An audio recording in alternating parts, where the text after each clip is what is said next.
Hey guys, so I'm going to take a little tour of a part of my garden that I plan to do some renovating on.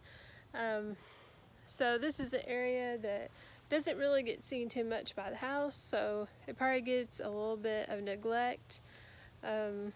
Maybe that's an understatement, but so I have some edible things back here, and so down here are my raspberries, which do really well. I get a good amount of fruit, off of them.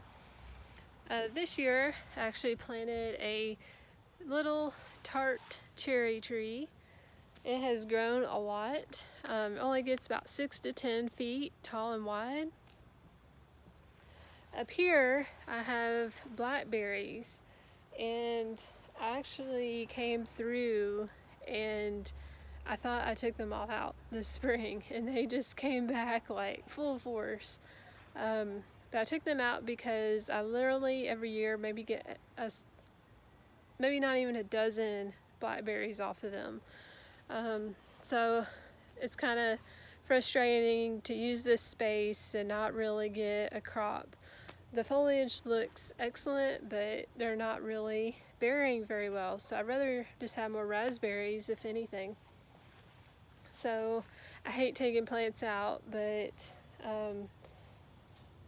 kind of on the fence, but I think I should just go ahead and take these out and do something different here, or just plant more raspberries.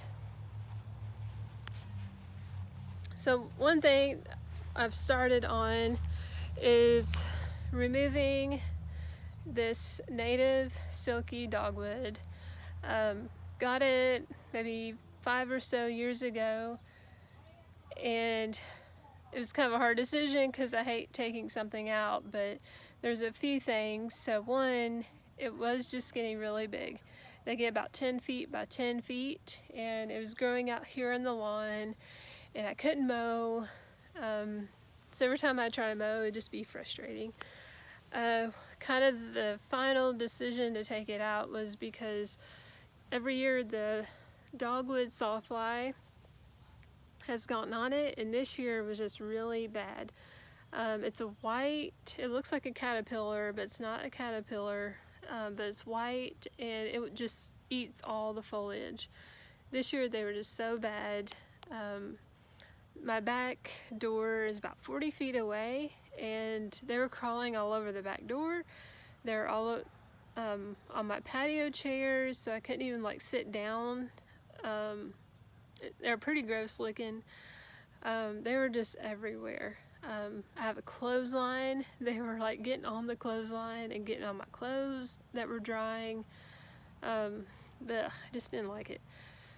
And usually it produces berries in late summer, and the birds really enjoy those. But this year, so much of the foliage had gotten eaten, the berries didn't even ripen. They just remained really small little green berries instead of, nice looking blue berries.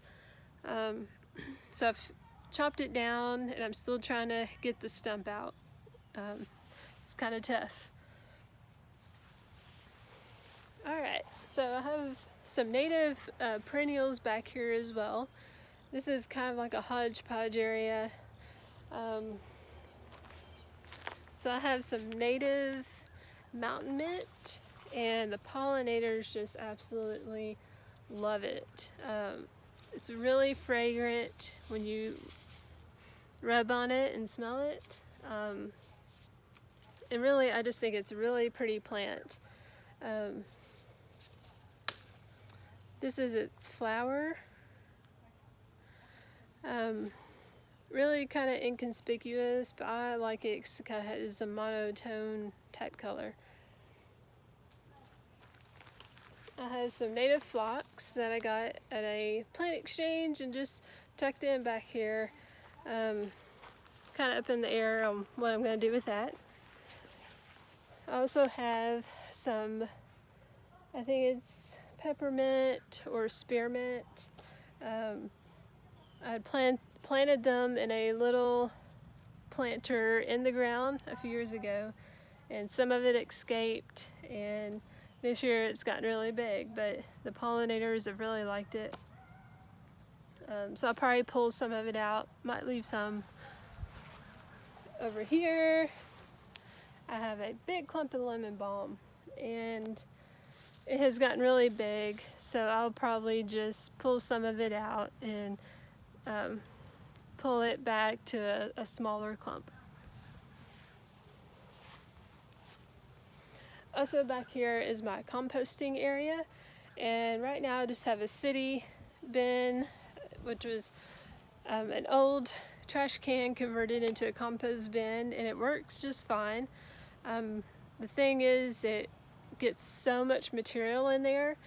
I have a special crank that you use to turn the compost. It's so full and so like heavy, I can't even do that anymore. So it's not too pleasant, so I'm probably looking at getting a new composter. One thing I did this year, I added these native sumac cultivars into these container pots, and I'll tell you why I did that, but I'm just trying to add more shade back here. These I got on clearance last fall, and I love sumac. It's a beautiful plant, gets great fall color. I actually have one in the ground, and I had to take it out because it was just suckering so badly out into the lawn and everywhere, even into the neighbor's yard. So I'm trying to reduce my maintenance, and I just couldn't like keep up with pulling those all the time. So I took it out. But I found these, and I know they're really tough, so they're gonna do probably just fine in this pot.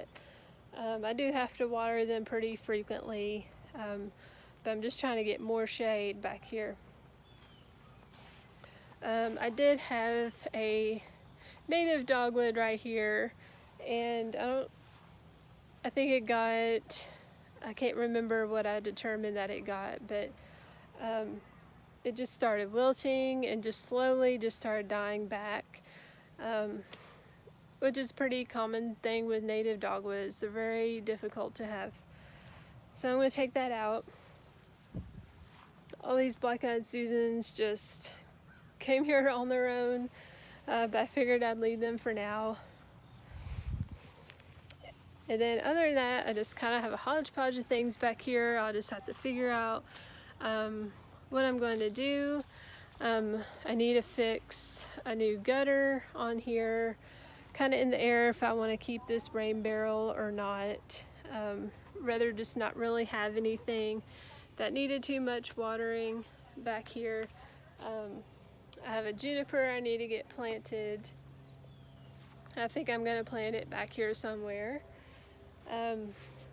So my goals back here is just to get it tidier, a little more appealing, something more interesting, figure out something with my edible berries, add some more shade. I would really like to add some more shade.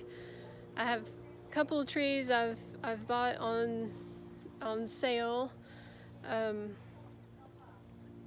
but I want to add some more shade, and that is because you can see behind me all of these power lines.